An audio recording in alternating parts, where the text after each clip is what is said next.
آج آپ کے ساتھ ہونڈا کمپنی کے مالک کی سٹوری شیئر کروں گا، جس سے آپ کو بہت کچھ سیکھنے کو ملے گا، اپنی زندگی میں بہت کچھ کرنے کو ملے گا۔ اس نے کس طرح کمپنی بنائی۔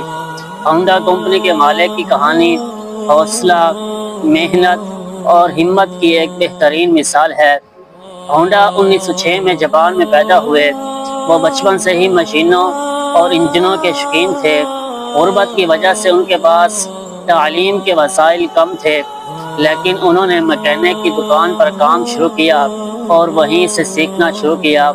ان کا اہم موڑ 1937 میں انہوں نے اپنے چھوٹے ورکشاپ میں پسٹن رنگ بنانے شروع کیے، لیکن ان کا ڈیزائن ناکام رہا۔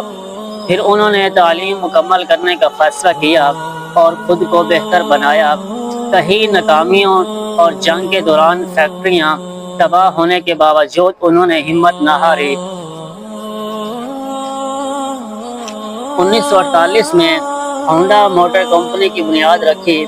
پہلی کامیابی چھوٹے موٹر سائیکل سے ملی، جس نے جاپانی مارکیٹ میں دھوم مچا دی۔ پھر گاڑیاں، جنریٹر اور دیگر مشینیں بنانے لگے۔ ہونڈا کا یقین تھا کہ ناکامی کامیابی کا پہلا قدم ہے۔ جو گرتا نہیں وہ سیکھتا نہیں۔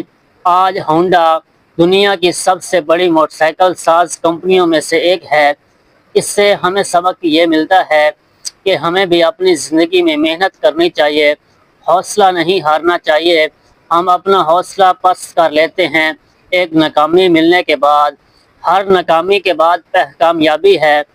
ہر ناکامی ایک نیا سبق دے کر جاتی ہے، لہٰذا کوشش کیجیے آگے بڑھنے کی۔ اللہ تعالیٰ آپ کو کامیاب کرے اپنی زندگی میں، آپ کی زندگی کے جو نیک مقاصد ہیں ان میں کامیاب کرے اور اپنے ماں باپ کی خدمت کرنے کی توفیق عطا فرمائے۔